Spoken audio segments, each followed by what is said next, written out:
God, you came, even as did I, and together we journey on the way of return.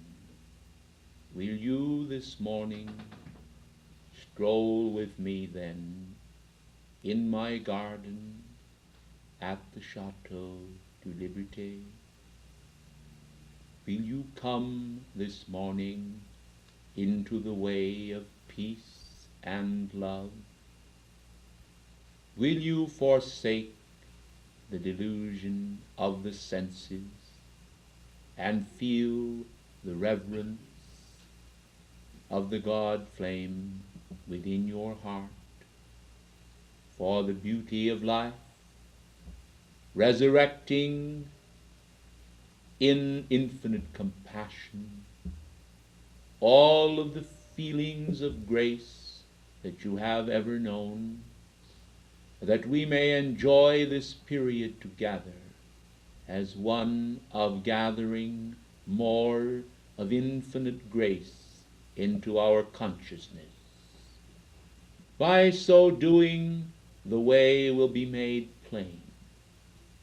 We will see, as never before, how that infinite love comes forth into the finite world, manifesting in the heart of the artisan, the craftsman, the individual who performs a labor of love for mankind. Accusations have often been unjustly leveled against the artists of the world, accusing them of the desire to perpetuate themselves, the desire to perpetuate fame for themselves, the desire to seek only gain. I am sure that as in every craft, there have been those who have served only for mundane purposes, executing skillfully in order that they be thought wise. But certainly the few have nobly encompassed themselves round about with divine grace, and have sought the lofty, not for sake of worldly ambition, but in order that they might spread abroad those beautiful concepts of the heart which drew them first to the field of art. As I come to you then today, I want you to hear the soft tinkling of the fountain that is in my garden. I want you to realize that in the flow of the water element, guided carefully, so that it is not a disturbing factor, man may find purity and release from all disturbing conditions. The water element is indeed blessed to contemplate, and the mystery of the sea is one of great depth in the being of man. Truly, precious ones, your physical form is composed of a great deal of the water substance, and your minds and feelings do indeed gravitate to the water element. For even in the mind there is an element of great respect for the flow of water and the calmness of a mind that is like a still pond.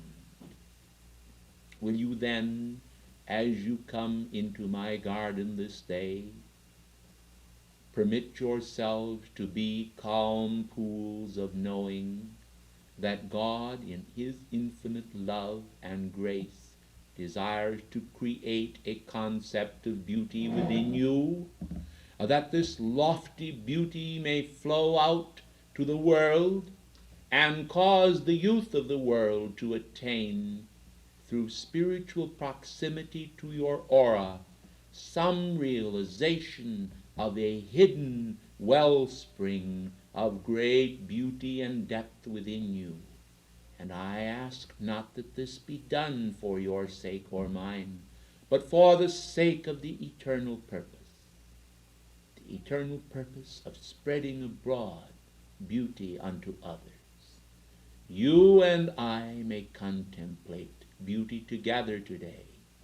We may bask in the sun of holy radiance, of understanding. You and I may sweep aside fear. We may sweep aside doubt and questioning. We may hold ourselves in the purity of the angels. Our minds may be clean and lifted as on wing of holy prayer.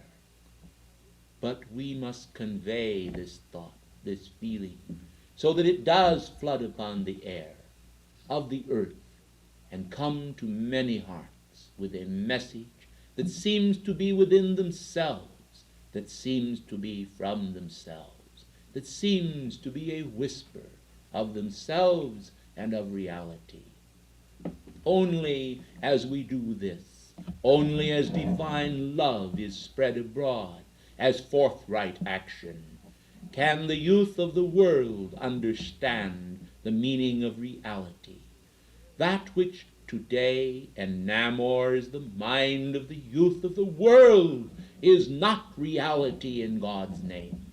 It is a vicious cycle of never-ending destructivity, and it has no true savoir-faire. It has no true culture. It is not of the spirit and of gracious art. It is a thing that is transitory and enervating, that passeth away with the fashion of the times, and brings no permanent mark upon the reality of the soul.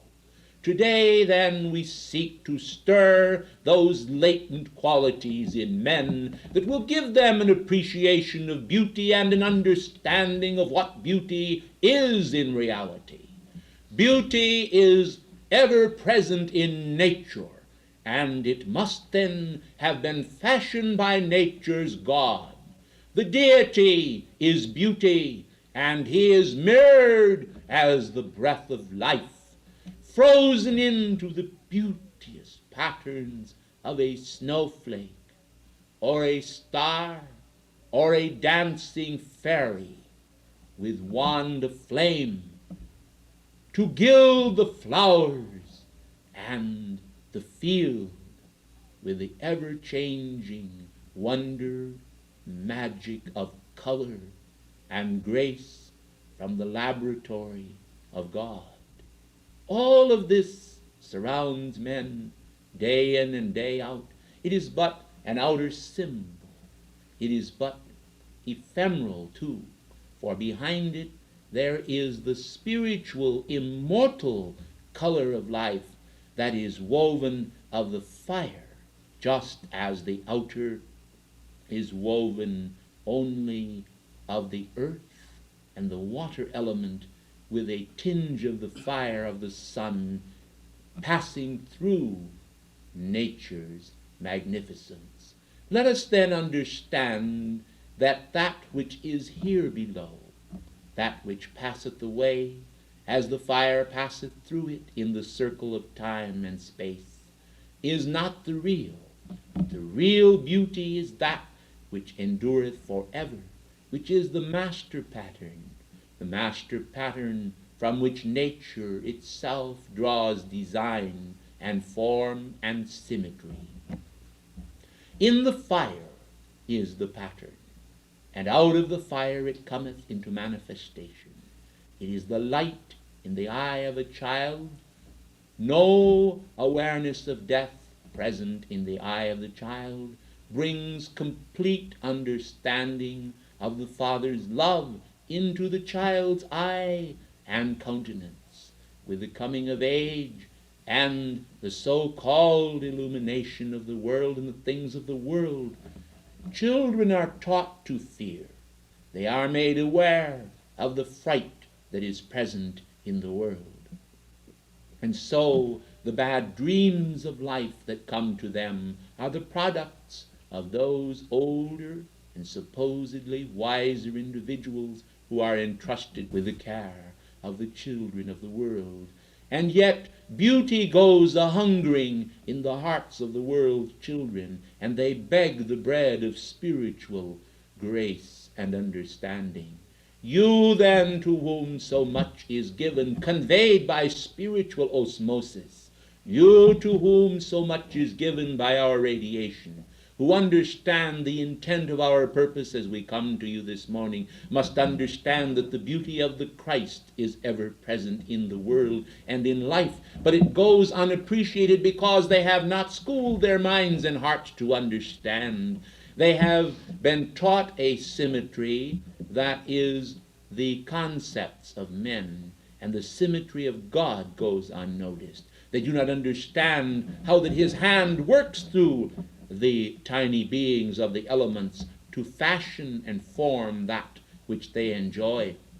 They do not understand that also in themselves there is an outworking and outpicturing of eternal loveliness, which also flows through them as electronic essence. Men do not understand this. They do not realize or cognize that the electronic essence is real. They do not realize that just as the signal is borne upon telephone wires or through the ethers to your radios, that so the voice of God goes with its great cosmic challenges forth from the central sun as the fire of life within the soul, expressing the true beauty which has been captured in part by many of us in past embodiments who had some of this sense resident within ourselves, but who were unable to truly capture it all. For who can comprehend the infinite and then compose it into finite form? You see, precious ones, it is actually the service of infinite time. I use this guardedly, for there is no infinite time, but only the infinite. But to you who are caught in the web of time, it is desirable that I should express it thus, saying infinite time as defined from ordinary time. This is a short lifespan, whereas the infinite time of which I referenced here is the infinite manifestation, the absolute, the all-powerful radiation of God, released into form as his beauty, not only that which has been, that which is, but that which shall be. This is the transcendence of God, manifesting age after age in a magnificent outpicturing of true reality, which goes unnoticed before mankind's consciousness, but is always captured by the tiny angels and cherubs in some manifestation of beauty that at times is full of laughter, and then again is full of such somber dignity as to cause the heart itself to become introspective and to turn upon itself and wonder just what God hath truly wrought in consciousness. And this is somewhat the feeling that we have in the ascended realms. There are often moments when the grandeur of all that is revealed to us causes us to stand in awe of existence, and we ponder existence as a miracle. And the commonplace, the smallest little thing, the singing of a thrush, becomes for us a moment when celestial melodies are captured and heard not only in ear but in heart. And it is in heart that one truly hears and not just in ear. For those individuals who do not have the necessary training in the capturing of culture and art are often unable to appreciate the wonders with which they are surrounded, and they listen to the more discordant side of life, and they are concerned with those phases of their existence which are of so little meaning in reality, for they are only concerned with a temporary supply of physical things to them and of the accumulation of the favors of the world, so that the world will think well of them and esteem them and honor them. I know what it means to have honor. I know what it means to have fame. But I also know that when one has ascended and gone into the God flame, the fame of the world has indeed become a transitory object, with which one is little concerned at all, and one becomes deeply concerned with the favors of heaven, that God dispense his wisdom to us and his sense of appreciation of himself through us, so that we may appreciate him more and love him more with this appreciation.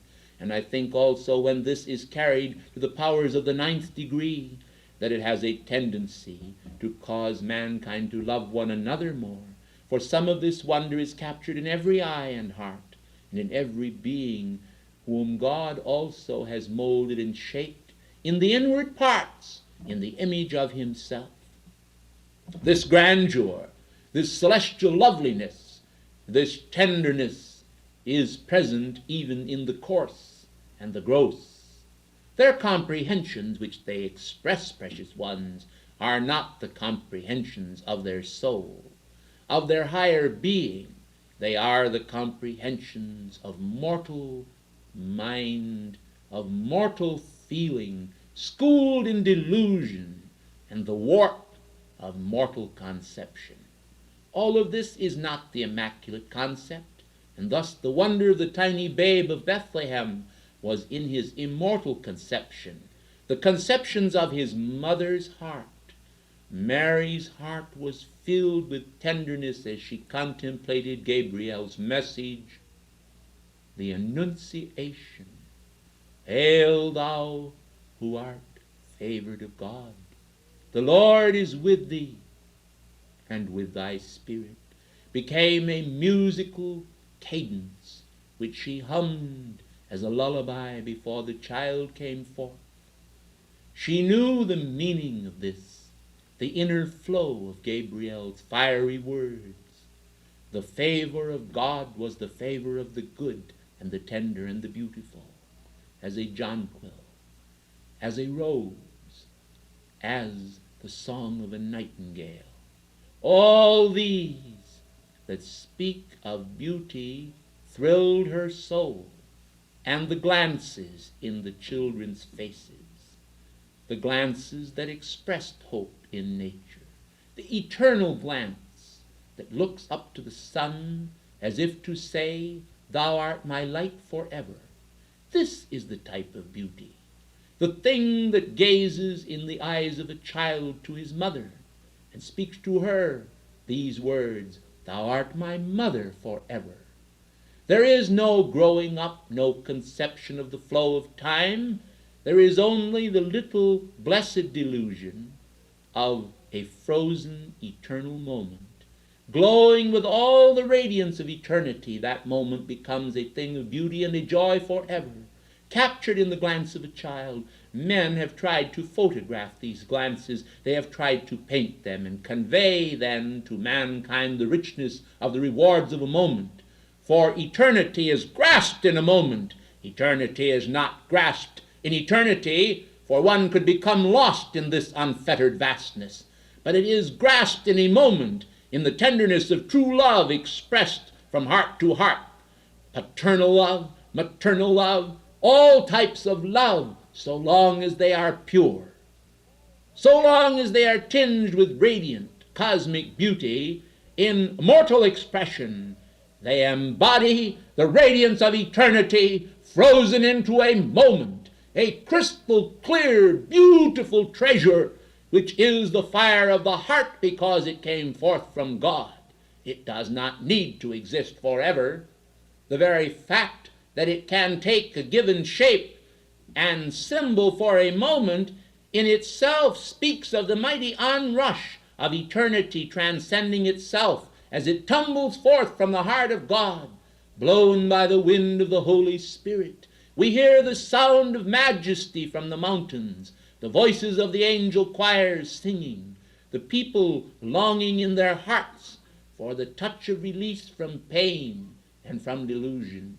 We see also down into the depths of the graves. We see also into the astral plane of existence, where men are enamored for a moment and then tortured by the delusions they have fabricated in moments of ill conception. We see the hand of the Christ going forth to release them from these burdens, and we see fear destroyed and cast into the lake of fire. We see all destructive emotions and tendencies cast into the lake of fire. And we see the fire absorb and purify and transmute and release all atoms from that overprint of darkness and malice. And we see from that lake of fire, of transcendent violet flame, the very onrush of God's perfection and purity, the original concept of God, come forth and wash and purify and cleanse, till symbols themselves no longer hold the vacant, empty meaning which men have given unto them, but are given the perfect, planned radiance that is inherent within the symbol. The meaning of the cross has been lost to most men. The meaning of all these things is dimly perceived. Now then, try thy spirit and see whether it manifests the light of God that truly has compassion, not only for this hour, but for all the days and years and months and cycles that are to come.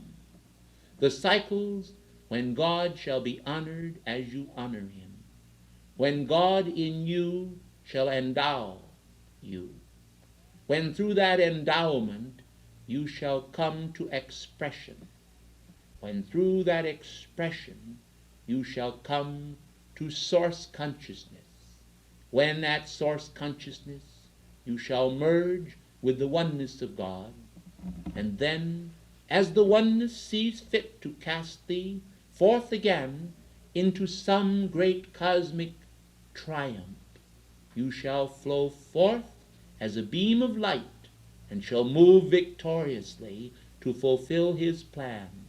Thus the eternal cycles transcend themselves. Thus beauty and loveliness are born and perish not, but eternally move in the fleeting areas of time, folded in space. The light of God is hidden in the veil. It can be found and known and captured. It is within. It is available. It is truth. It is the power of the symbol. It is the tone, the joy, the flush of life. It is God, beautiful forever. I thank thee.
melodic stillness of peace, radiate forth the cascading momentum of thy love, and let the world feel our peace, conveying harmony and balance from the mind of God into the force field of individuality, bringing to every man's doorstep the realization of the dignity of heaven and the requirements of this hour, to the family of nations for the immediate manifestation of the cosmic Christ as the crying need of the hour. For the hearts of men require knitting together as never before, for the divisive forces of the world and the tumult created by antipathies which seem to flourish in this hour make it imminent that men understand how to preserve the values of spiritual missions to the world that are the salvation of mankind in every age. Now, most gracious ones, as I come tonight to you individually and collectively, it is somewhat to speak on a mission of love and a mission of gratitude. Men must understand that a mission of love is the fulfilling of the divine law by each individual, whereby he rejoices in carrying to mankind the boon of gratitude for the other life stream and the selfless opportunity which such service brings to all. A reward imparting joy to another is indeed a means of imparting joy to oneself. You are the elect of God as you recognize the responsibility of the elder brother to stir peace as with a big stick, so that it is also agitated and spread abroad. Now, the concept of agitating peace may seem at first to be a little different than that which you have thought about in the past. But let me call to your attention that all eternal values that are worth having require attention and energy and diversion of energy into the main stream of thought, so that individuals will apply the law of life, the law of their being, to a given situation at a specific time for a specific service. You see, precious ones, there are many lonely hearts among the mankind of this earth. They are pilgrims. They come from afar. Many find life here disturbing to their sense of symmetry and balance.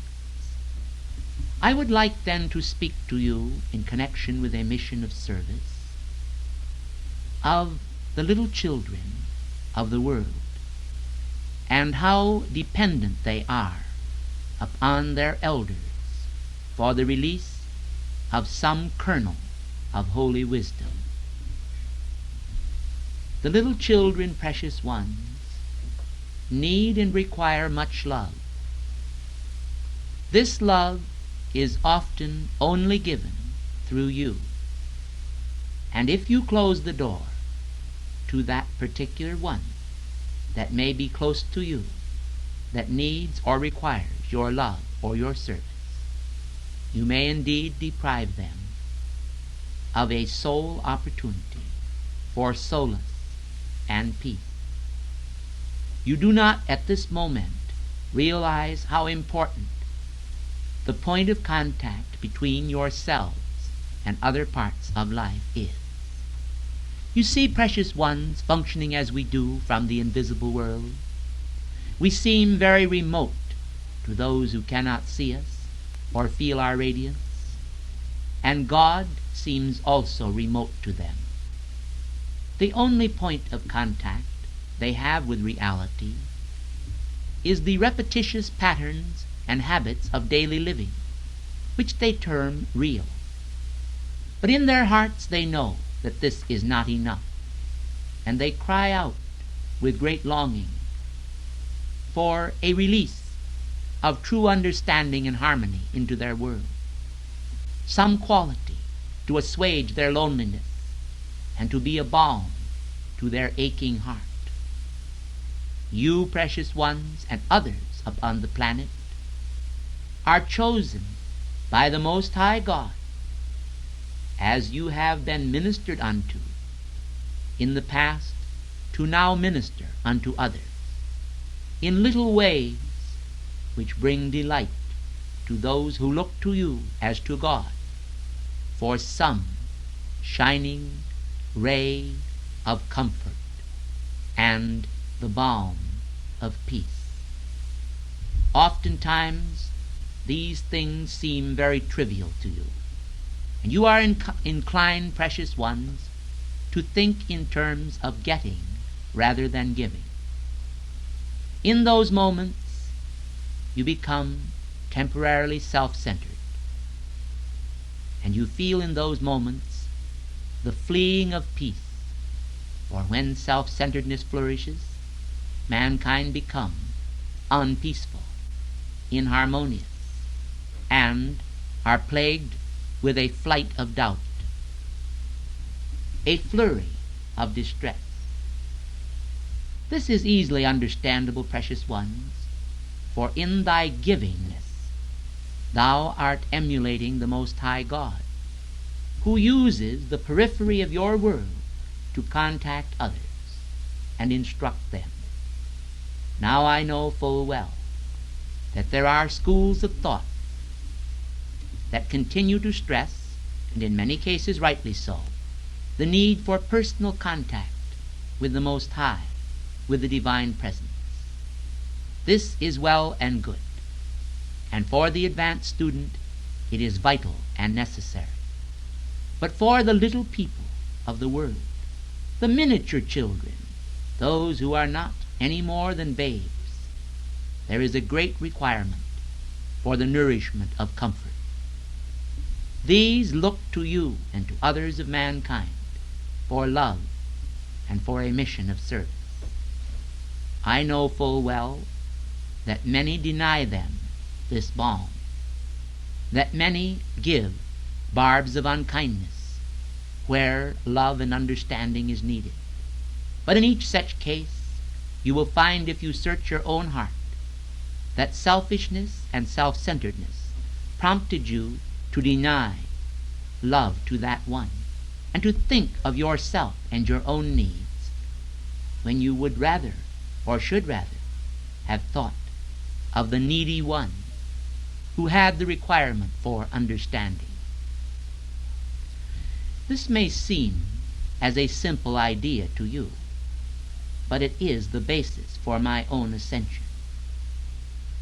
For I thought long and hard upon the Infinite One, when, as Siddhartha Gautama, I dwelled in the palace of my father, and death and grief and the world's emotions were hidden from me by divine decree. It was indeed a great shock, a rude awakening, when at last I realized that the idyllic world which I had been led to believe existed did not in fact exist at all, but rather a jungle of human emotions. My first impulse was to retreat, and I recoiled from the world itself and closeted myself from it. Then I felt a yearning desire to know more about the great deity who had created all this wonder, and also whom for a moment I thought could possibly have created this complexity and confusion.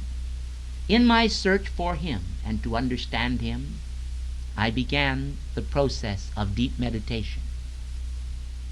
As I grew more and more intimately aware of my contact with the Most High God and the great inflow of his harmony and love, I knew that God could not have created the confusion of the world by an inner knowing. And then I sought to understand, by entering into the consciousness of mankind, what prompted some of the strange conditions in the world of man. And I found so clearly that the creation of inharmony was man's doing. And I asked myself why. And I was taught that the power of bad example was most effective in spreading abroad inharmony. And I desired to serve mankind with all of my heart and to convey the blessing I received from God in meditation. Thus did my instruction to Aruna go forth, and to others of my disciples, so that they might understand the Most High God and how to mend, through loving service, the flaws of the world, how to impart the lustrous jewels of peace to a world that was struggling in the throes of war and distress. As I gained a momentum from on high, and the fire of life began to mount in my being, when the pure white heat of the Kundalini passed upward into my third eye, and it did open fully, and I saw clearly the 1,000-petaled lotus of light seated upon the lotus throne of the eternal presence. I began to realize that while God was everywhere, his realization was not. And I set about to determine how we might impart what could be called a climate of realization for mankind. How we could create attitudes of thought and feeling that would respond to this great divine one as he unveiled himself to me more and more with the passing of the years and the increase of the intensity of my meditation. I recall that at times it was all I could do to keep from falling or almost foaming at the mouth with joy. To sit upright, to feel this vast sweep-in of cosmic joy, was almost more than I could bear. It almost shattered that peace which is the peace of God. Now this may seem for a moment to be a little difficult to understand. It is best understood from the viewpoint of realization, of actualization, of attainment. If you attain the peace and the meditative joy which I did, then by experience you will have understanding through direct apprehension. This is perhaps best, but I have chosen my words well this night, that I might convey to you some of my own inner feelings about this situation, so that whether or not in this embodiment you are able to attain the fullness of your ascension, you will at least, whether or not you attain the fullness of the light I did as the Buddha, you will understand, at least by your understanding, how it is with the joy of the Lord, how the great inflow is often more than man can bear. And this is a real peace that can be agitated and spread abroad. And it is more blessed to give the peace of God by agitation than to be a warmonger and spread the vibratory actions of war and hate.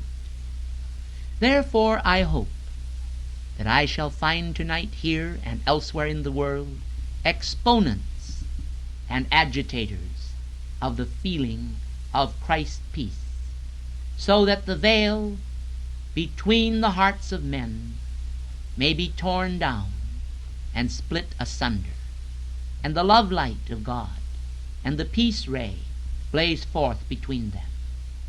They are brothers, one and all, but often know it not.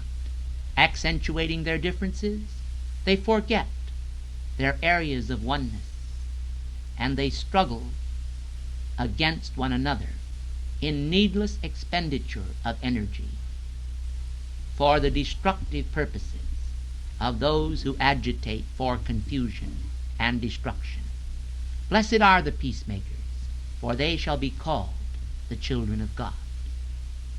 It may be new to some of you to agitate for peace, but I think if you read thoroughly the Bhagavad Gita and understand the meaning of never the spirit was born, the spirit can cease to be never, you will appreciate more fully the richness of our understanding of peace and the need to enter into the battle of life in a militant manner in some cases to enforce the quality of peace rather than submit to the viciousness of human error.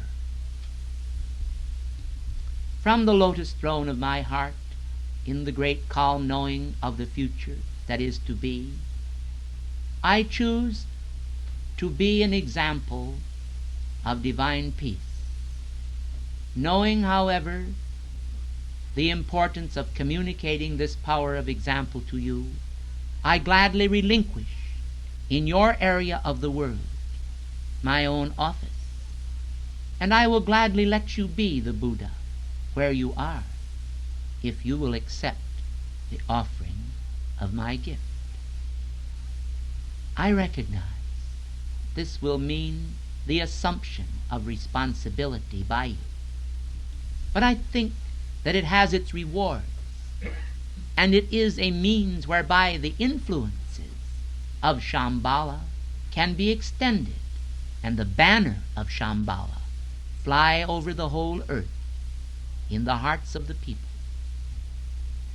As you know, the Lord Christ and the Lord Maitreya, the Lord Kuthumi, and your beloved Moria, the precious Saint Germain, exponent of freedom, and all the ascended masters serve together in one common endeavor, functioning through Shambhala in the mission of the Lord of the world to give divine direction to mankind. The unfortunate incidents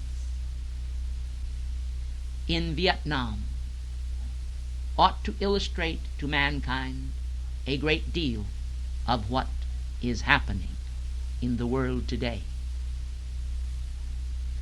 But I wish to point out certain values concerning the nation of America in order to shed light upon the student body in the world at large.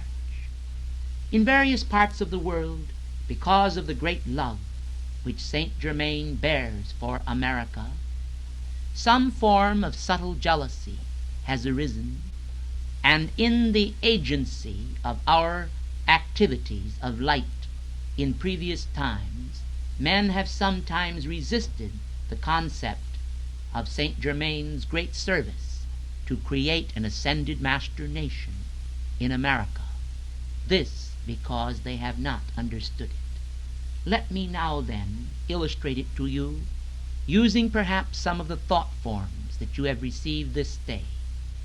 If you notice the symmetry of the snowflakes and of the tiny forms in the motion picture which you saw today, you will realize that these jewels of perfection, miniature though they were, had a certain similitude to each other. You could well understand that they could be duplicated, even though they were unique, and this without desecration. For the sands of the world are greater than men realize, and they are to the mind of man like the stars of the sky, innumerable.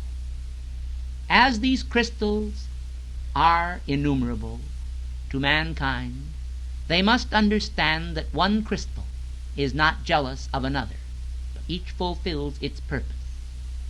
The diamond light of America is the fulfilling of an ascended master dream, and the nation of America was intended to epitomize an ascended master race.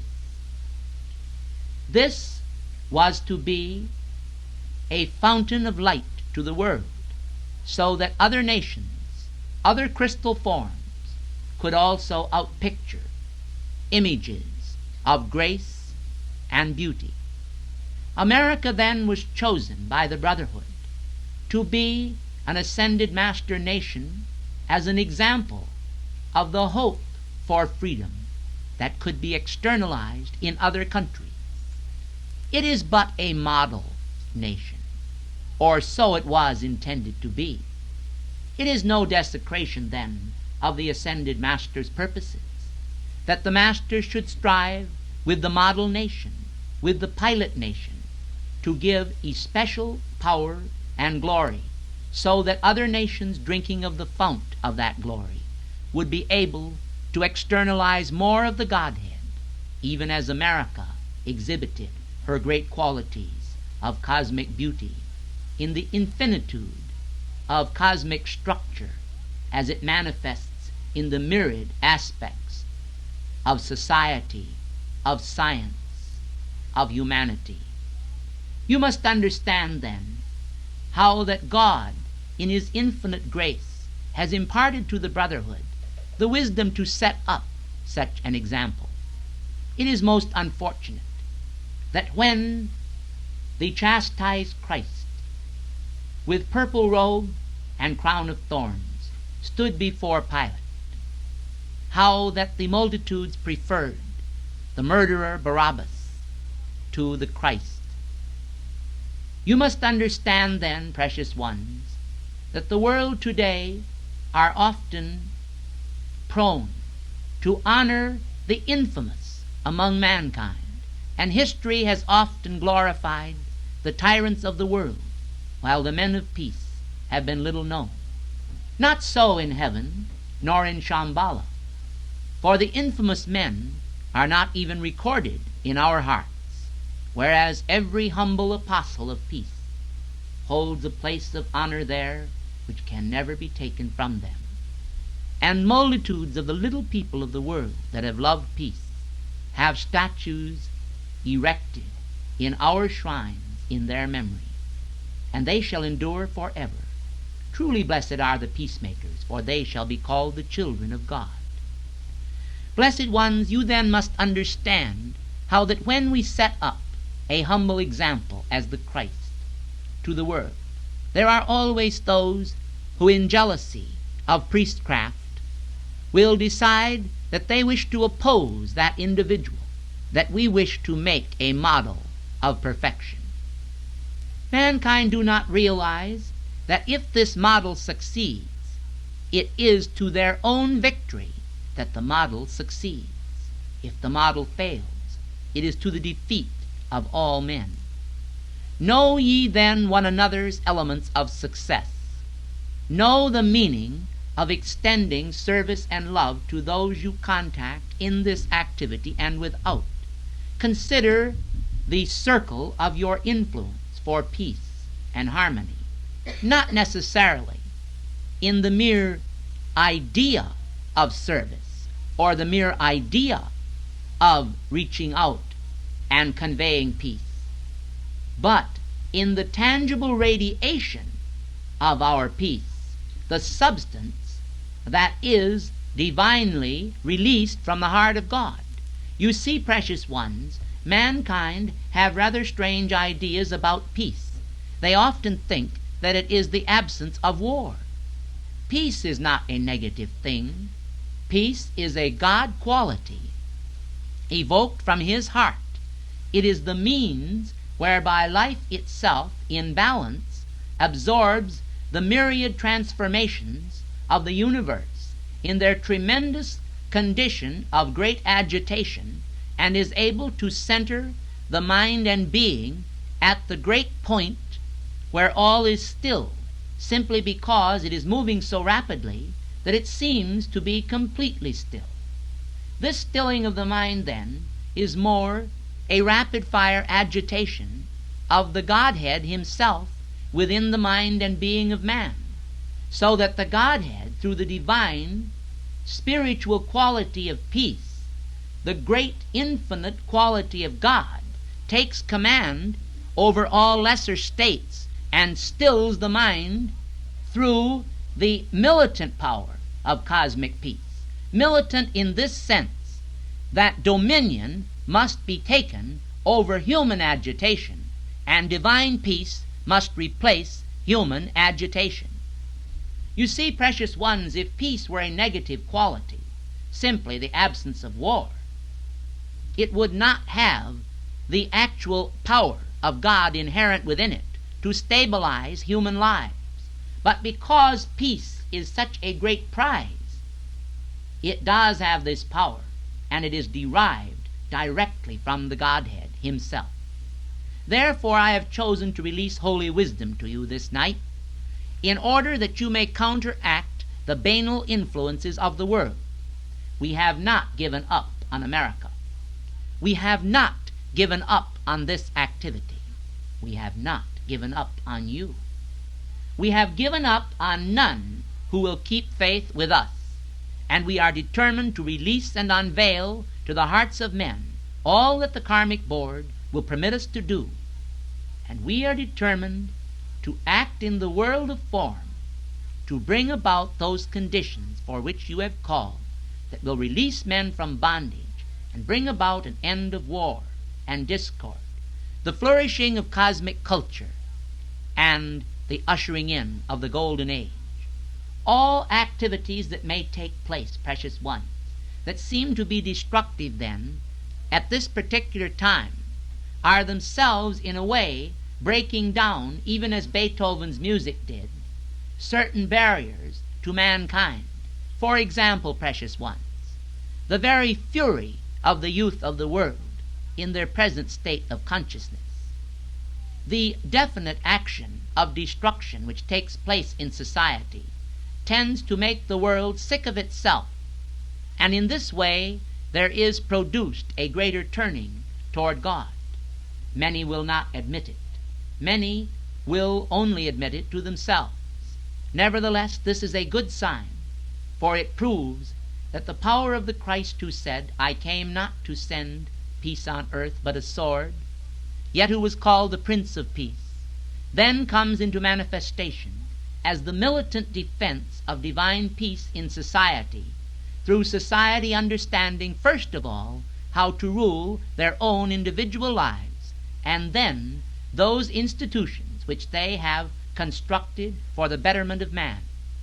This organization that I am addressing this night, the Summit Lighthouse, is such an organization for the betterment of man. If you can succeed, as we believe you will, in producing awareness to mankind of the need for greater understanding beyond the religions of the world now currently in vogue, and beyond the systems of the world, you will be readying the world for the establishment of that which many of you have called for, an ascended master university, where the great cosmic teachers can speak to the student body of the curricula of heaven.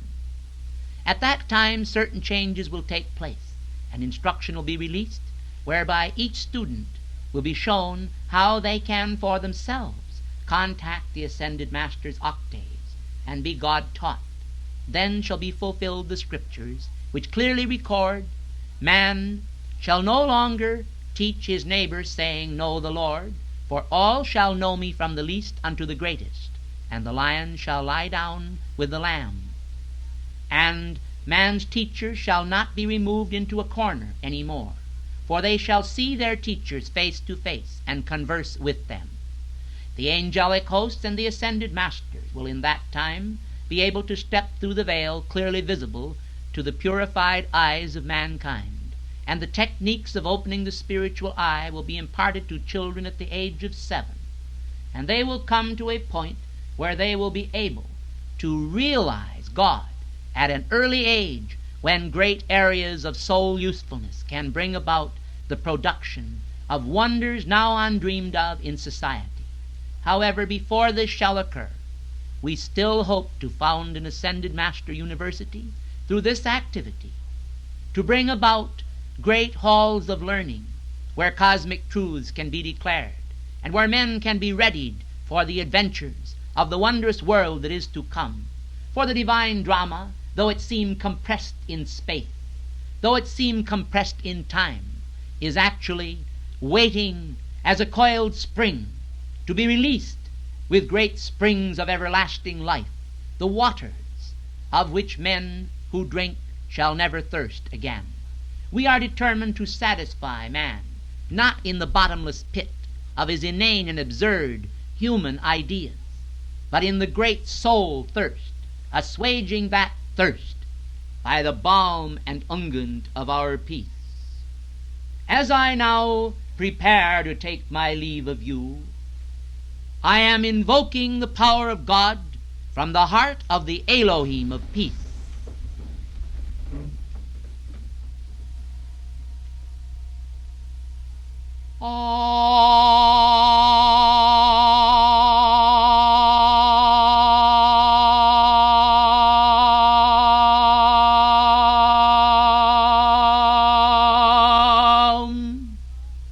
Great Elohim of peace, in the name of God, the mighty I am present, in the heart of the central Son of peace, I, Gautama, from Shambhala, am releasing the essence of Christ's peace to the world tonight, together with the 3 dots of your beloved El Moria, the great power of the transformer at Beacon's Head that sustains and amplifies the will of God, saying it is the will of God that peace be released to the family of nations, that mankind, that humanity, which is as the grass of the field that flourishes for a time and is then swept away, shall now understand that I will bring to pass the vision of Daniel,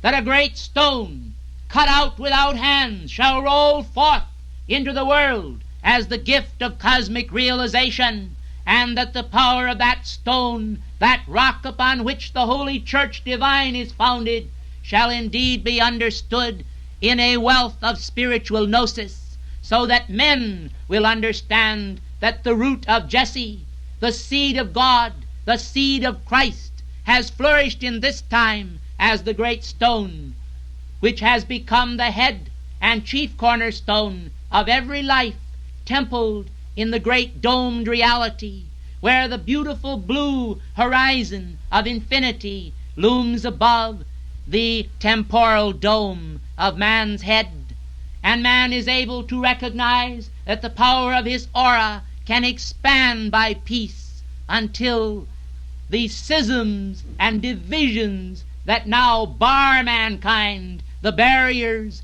to human brotherhood and experience, are burned away by the unfailing light of peace.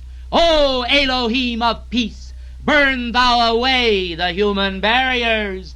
Burn thou away all these outer conditions. I, Gautama, the Buddha, declare it shall be done. It is being done, and by the glow of our light through the eye, through the power of the mind and the power of increased vision, we are expanding divine truth without limit to the world, and cutting men free from the discord that has peradventure held them in bondage.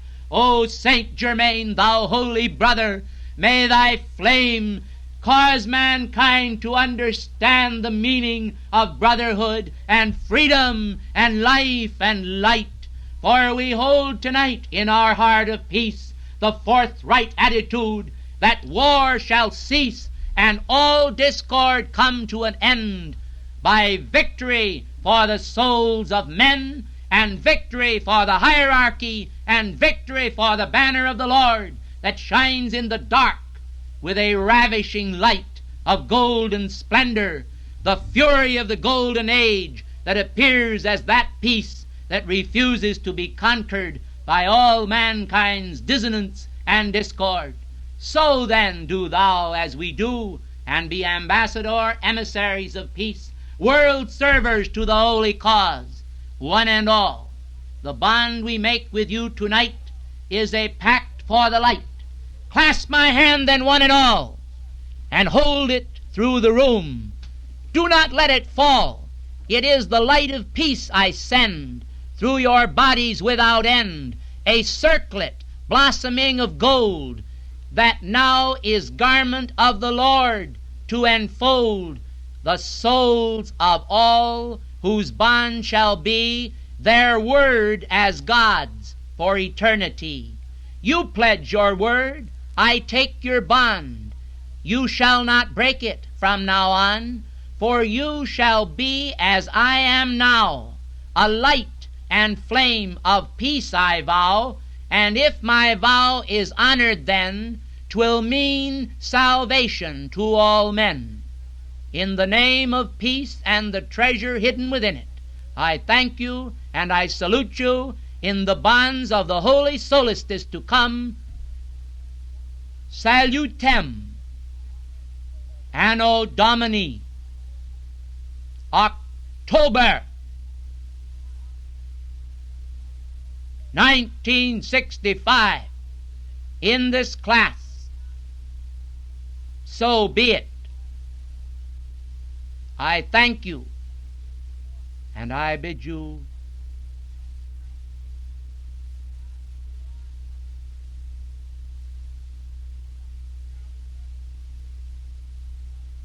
the unspoken word for peace. Thank you.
Gracious ones, the symbol of you is the symbol of youth. The symbol of maturity is the symbol of the mater. Maturity. Hence I am your elder sister of light, whose torch beckons you to a goal self-appointed by your divine presence, and embodying the concept of upholding hope for all people.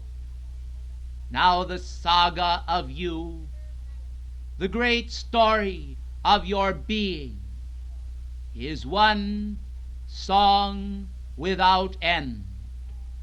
Yet interruptions of this melody of being have occurred again and again in the lesser realm of mortal dimension, circumscribed by popular opinion and interpreted by minds not yet alert to the maturity of the spiritual age.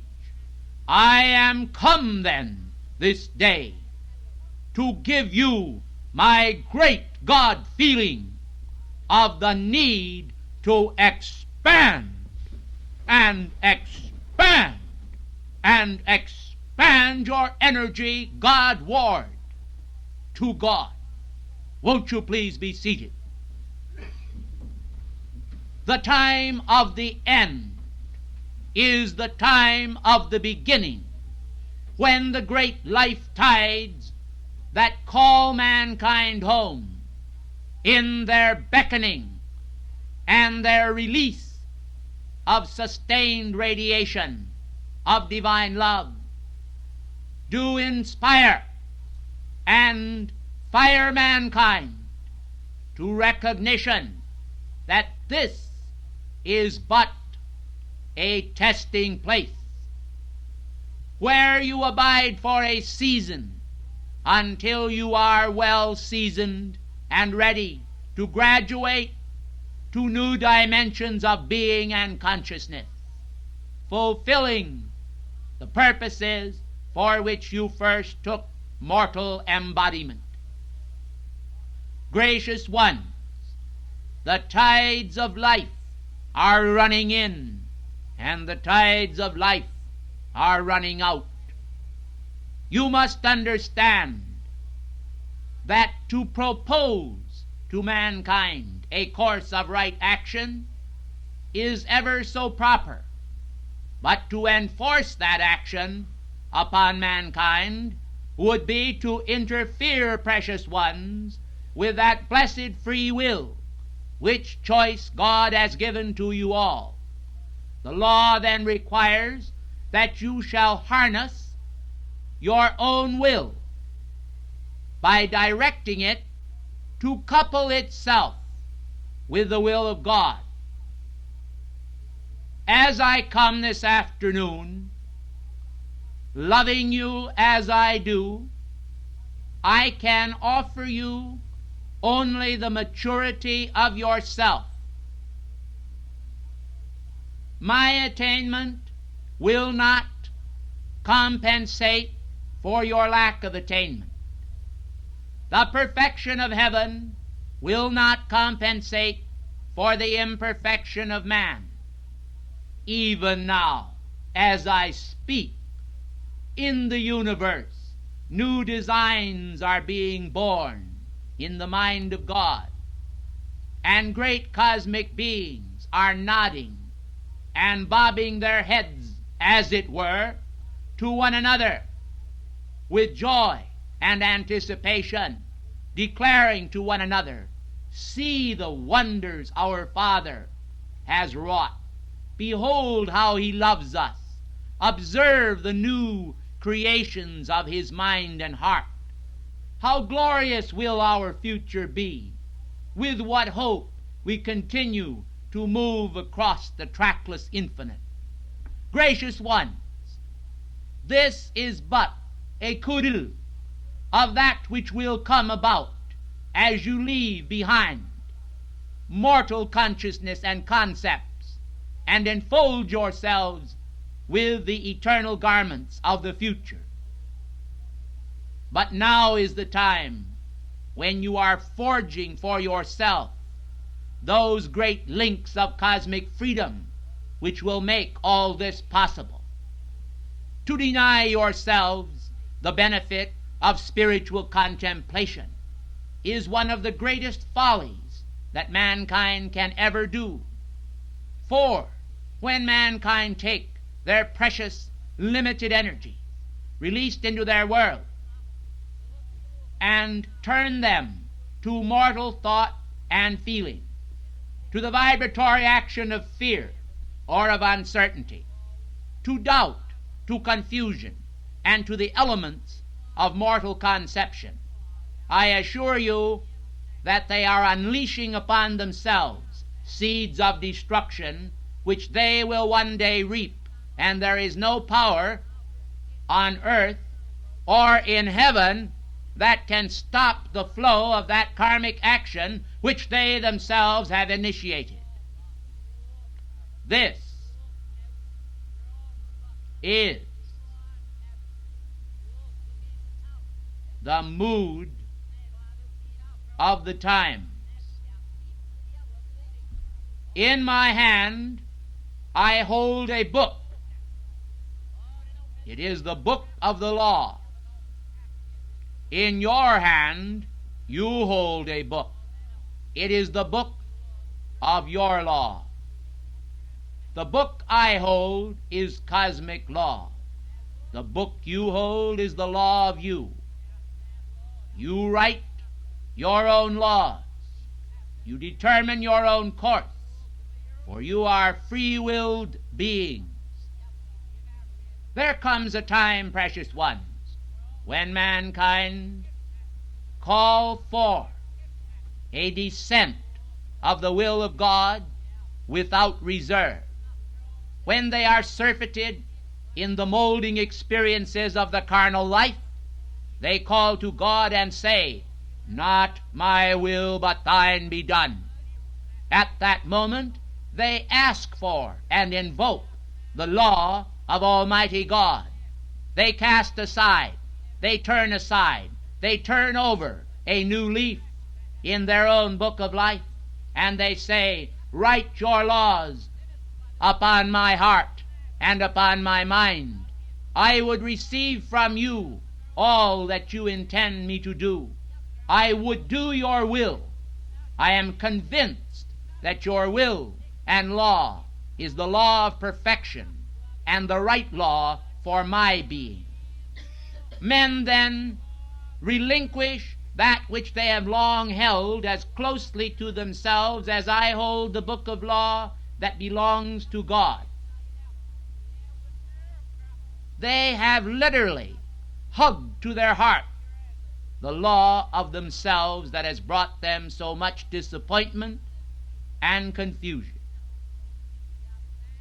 Frequently, precious ones, mankind are prone to actually feel that God has not dealt justly with them. And when such matters are referred to the goddess of justice, she often repeats the same phrase, "You know, I am not really blind." Therefore, you must understand that although the juggernaut of human karma sometimes is delayed over a prolonged period of time by the great tempering mercy of the law, there comes a time when judgment is enforced and repeal of cosmic law impossible. The world is at present standing at the very cusp of the age. The time has come when the conjunction of history has decreed by cosmic law that mankind shall go either forward or backward into the darkness of shadowed substance. You see, precious ones, the communicative facilities of the world and the means of transport are such that individuals are able, as in Babylon of old, to assemble themselves around a central tower or a monolith of human sense patterns. Men and women are able then to easily pattern their lives after one another, and one folly does beget another until the world is full to the brim with a multiplicity of folly. The law of God then, too long ignored by mankind, yet touched upon by the leaders of the religious world again and again, is not fulfilled in man's being, and this brings about the necessary means of degeneration and the necessary means of destruction. You may challenge my statement if you will, and say, why the necessary means? First of all, precious ones, ask yourself this question, Quo vadis? Whither goest thou? Whither goeth salvation? To what end will mankind come if they continue to pursue the present course? It goes without saying, precious ones, that if mankind shall continue to place their faith in matter and in mortal substance, if they shall continue to mold themselves after patterns of human decay and sense consciousness, they will ultimately become castaways insofar as their great divine identity is concerned. By choosing through the power of their own free will the ultimate destruction, they can but destruct themselves. This is the losing of the soul, or the casting away of opportunity.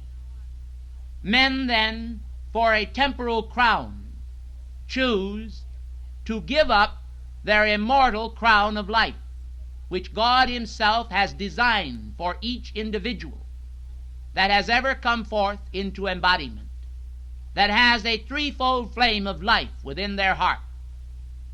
You see then that the tides of life are running out for some.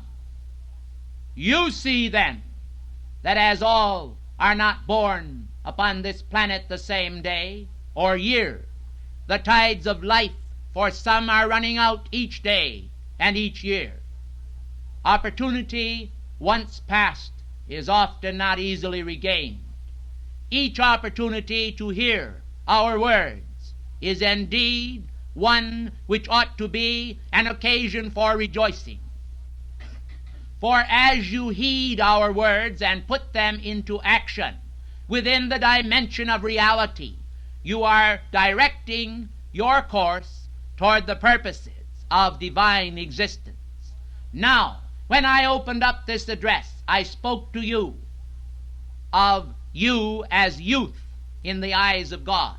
One and all, you are youth until you attain the ripeness of maturity.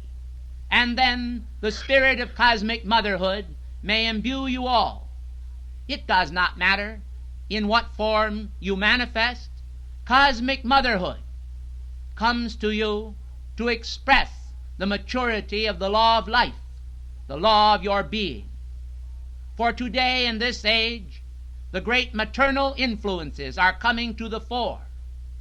As Jesus declared and absorbed, as Jesus released and expressed the fatherhood of God, so the Divine Mother, the maternal side of God, is being revealed to the world, so that the culture of the Great Mother will be understood as she gathers her children from the four corners of the earth, they of every race and creed, they of all ethnic origins, they of every level of human conception, to understand that the destinies of man upon this planet are the interweavings of interstellar space, that all men that are here are not the products of this planet or of this evolution, but that there is a mixture of life streams upon this planet that now are bound together in a similar round of karma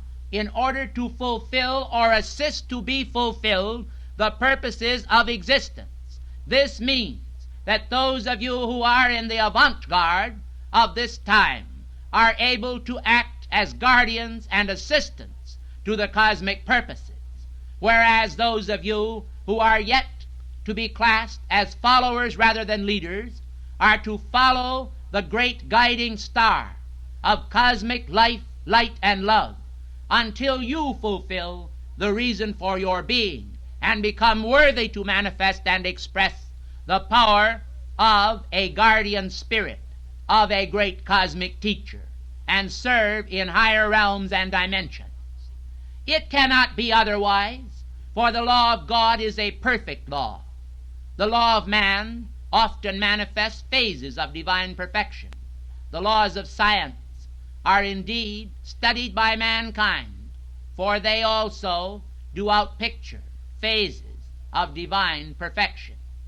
But the complete expression, the complete technique of manifestation, whereby God is translated into reality in the mind of an individual, or an individual expression of himself, is a part of the initiatic processes, whereby a life stream is able to rise above or to transcend any present activity of consciousness, and find in the present hour some release and assistance that flows by the power of righteousness into the world of men.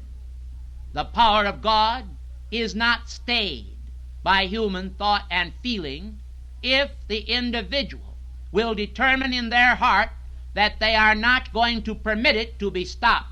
You see, precious ones, there is a certain thought that individuals have which is a most confining or cramping thought, and that thought relates to the impossibility of life expressing its perfection through themselves, but allows the possibility of life expressing itself through others.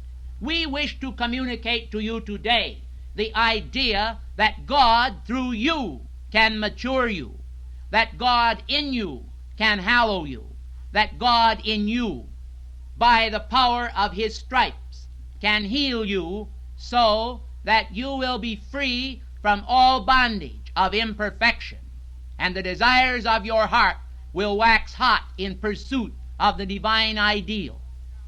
You are only fooling yourselves, precious ones, when you turn aside from the law of life and the law of liberty.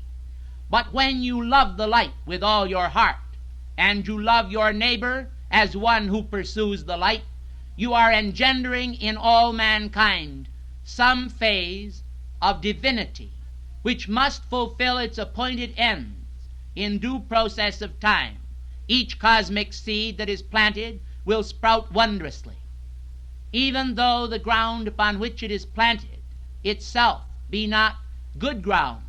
There is always this to consider, that the divine seed is often able, by reason of its inherent power, to travel to another location, sometimes with a snail's pace, and then again with the speed of light, and there to root itself, because it is the divine, and spring forth into manifestation as a cosmic miracle of ascended Christ perfection. I am the goddess of liberty. I speak for the karmic board.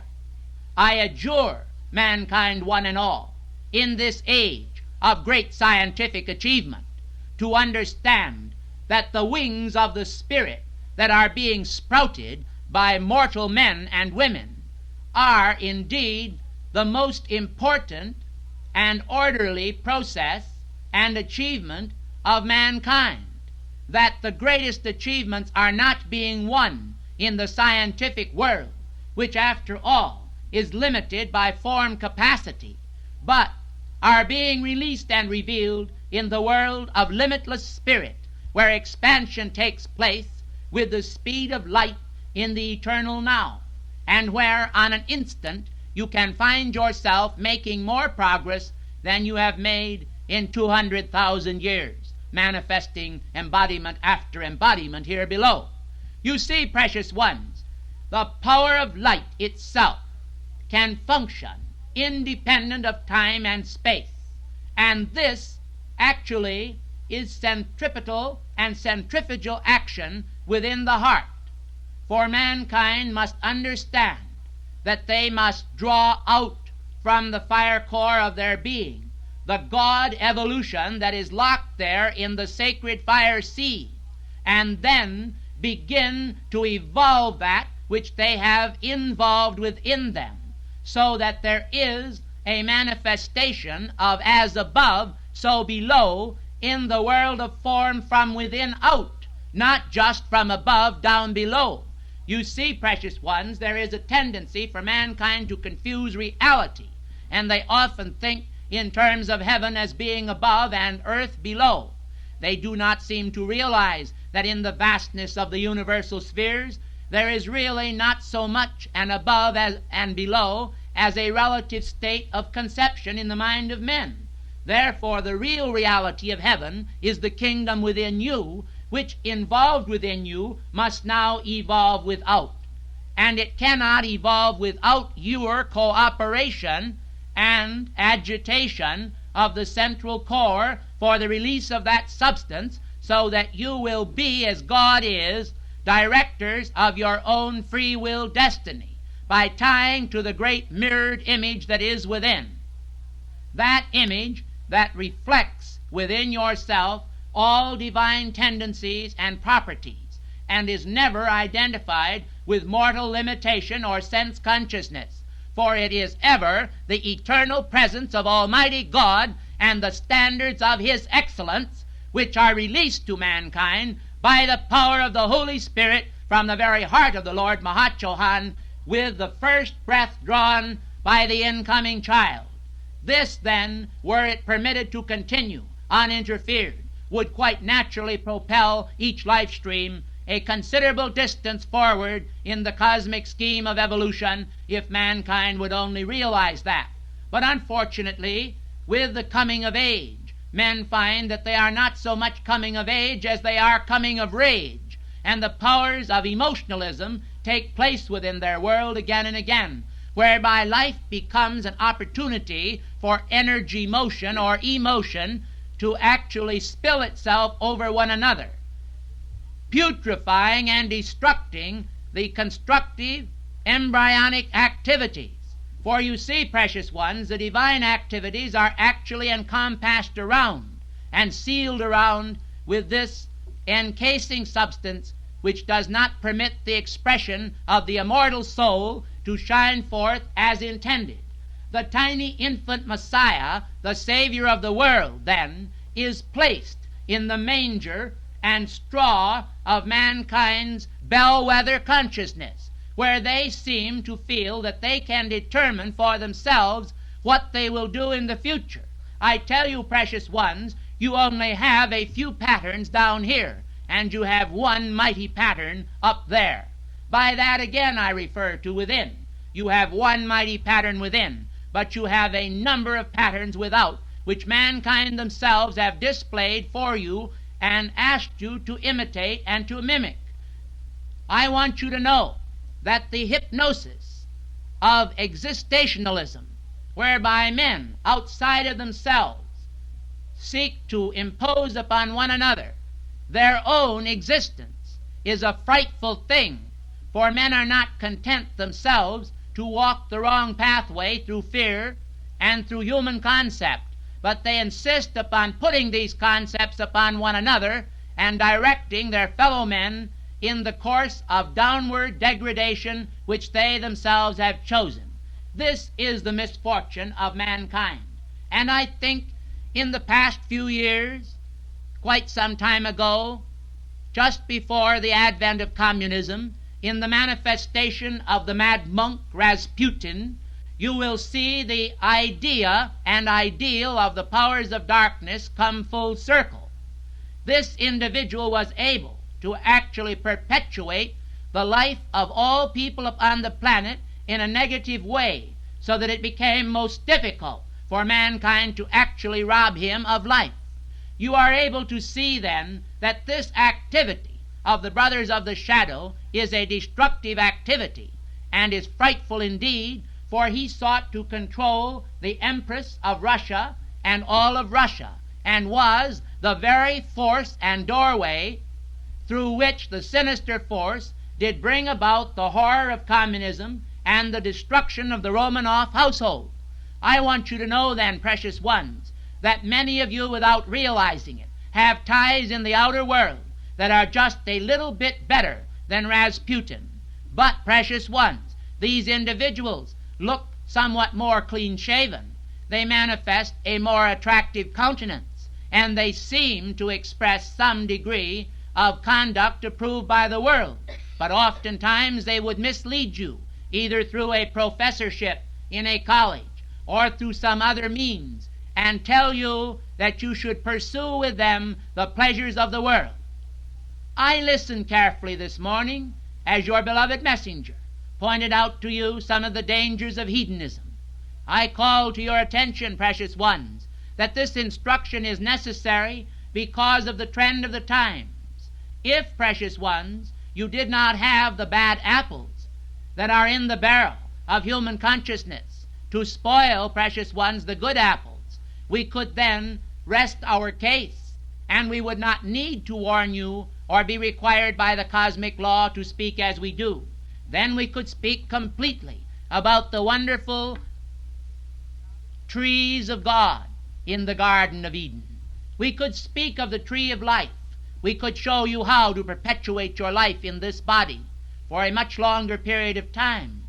We could also show you how to take the ritual of the ascension in a very orderly fashion by certain cosmic demands which you could make upon the deity.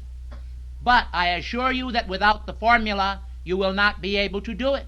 You see, precious ones, all of this could be released if the darkness now in the world order were dispelled. For I assure you that although you may not realize it, the very teachings of the ascended masters that we expound are often examined by the businessmen of the world who send for these documents through fronts. I also want to point out to you that even the governments of the world study some of the religious activities of the ascended masters in order that they may be informed as to just what is taking place. This action is done, precious ones, as a result of the direction of the brothers of the shadow, who insist that they shall do this and inspire this upon them through the process of hypnosis projected at them in a very strange manner, so as to fog and becloud their mind. But the purpose of it is so that the teachings which we release are understood by mankind or placed in the hands of certain individuals in order to attempt to counteract the releases which we make. Therefore, if we were to give the sacred formulas which we desire to impart by this method to you, if one spy were to be in your midst, it would release it to the outer world activity, and therefore must be denied to all, save those who can, through the power of light within themselves, attain the ritual of the ascension through the mastery of life exhibited by Saint Germain and the beloved ascended masters. Do you see, precious ones, how very dangerous it is to release great knowledge and truth to mankind? Do you see why we are limited sometimes in expressing ourselves? For it is very difficult when the tares are growing up with the wheat to actually separate the chaff and the tares from the good wheat. Therefore we often, because God would save all, do express our love and light, as we are now doing, to mankind. These are so frequently placed in print and are made available to the mankind of earth. Do you see then how careful we must be, precious ones, with the releases which we make? Do you see how mankind, through their cleverness and powers of imitation, have in a way restricted the power of heaven to complete the salvation of the earth in this age? Can you see then how important it is that you make your attunement with the deity for yourselves, that you may be given that direction which we encourage you to achieve? Precious ones, you are the destiny of Almighty God. You are not dust and ashes, dust to dust and ashes to ashes, never to return. You are the spirit sparks of the infinite fire wheel of life. You are the living cherubim of God. I say cherubim, for we consider you as dear children, as tiny cherubs seeking to express the great cosmic maturity in your own present, sometimes fevered, sometimes coolish understanding. For unfortunately, mankind often permit themselves to be frozen into frigidity by the very sameness of our words, and we cannot do otherwise. We must, as the world itself does, express the great power of our octave. The world itself has similarity repeated again and again. Boredom and sameness often manifest in the world. All of their plays practically follow the same format. Yet again and again, individuals go to witness the great dramas unfolding upon the stages of life. But the great cosmic drama fulfills the destiny of God and is the greatest drama of all time. It is to this light and the release of this light that we call the souls of men. Those who understand what we are saying will comprehend that the law of God within themselves is able to endow them with internal perception, whereby in the process of time there is welded within themselves those internal links of being where we can communicate the law of God directly to each life stream for himself, and the inner secrets whispered and imparted by spiritual glory and release from the heart of God will be the guiding mainstay of such lives who will make their ascension in the light and will fulfill their purposes because they have listened to the voice of God within their soul. I am the goddess of liberty. I have displayed the cosmic law. I have released great cosmic awe. I have spoken. I have fulfilled a call that man had uttered, asking for me to come and teach as I have done. I shall come again. For some of you, it may be the last time that you will hear me speak, but for many of you, you shall again be given that privilege which you deem a privilege. Gracious ones, I want you to know that I deem it a privilege to speak to you, for you are potential sons and daughters of God. Who knows? One day you may stand where I am. Who knows? One day the law may rest in your arms. Who knows? One day the fate of a planet may depend on you.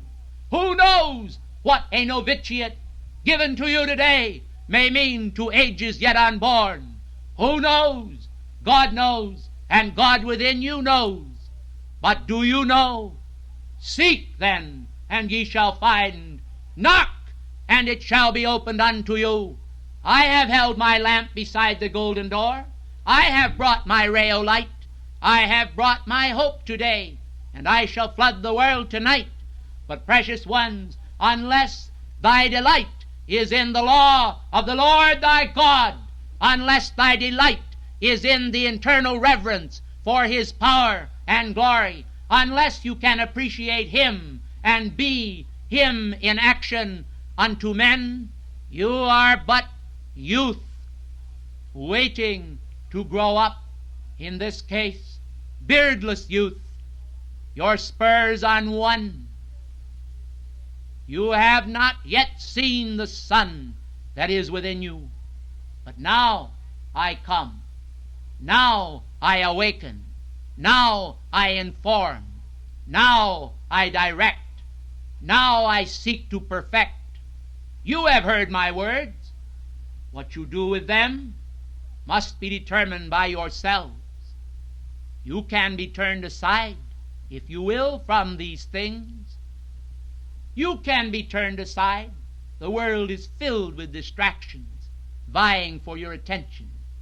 You must be the determinate one. You must decide to use the law of free will. You are my children now and forevermore. But as you do his holy will and open the book of the law, you become much more than you now are.